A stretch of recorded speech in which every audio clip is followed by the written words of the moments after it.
ফুটছে জল, উঠছে ধোঁয়া, শীত পড়তেই জমে উঠেছে সকালের আড্ডা।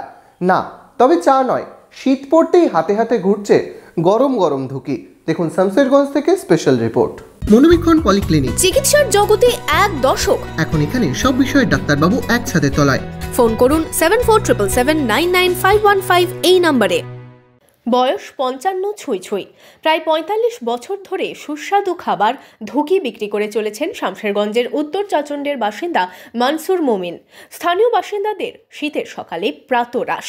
কুয়াশার চাদর সরলেই শীতের সকালে মুর্শিদাবাদের পথের ধারে ধারে মেলে এই খাবার। শামশেরগঞ্জের বাসুদেবপুর বাজারে বছরে প্রায় 6 মাস এই ধুকি তৈরি করে বিক্রি করছেন মনসুর মোমিন।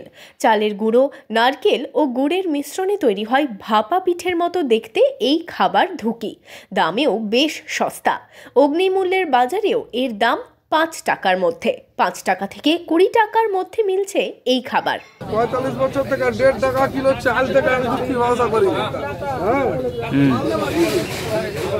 আর 6 মাস ধুকি ব্যবসা করি, সাবসিডি এ কাউন্টার ব্যবসা করি। মনসুর মোমিন 6 মাস এই ব্যবসার সাথে যুক্ত হলেও বাকি সময় গামছার ব্যবসা করেন। দীর্ঘদিনের দোকান, নাম ডাকও আছে। এই বাজারে শীতের ধুকি খেতে ভিড় জমান বিভিন্ন জায়গা থেকে ক্রেতারা।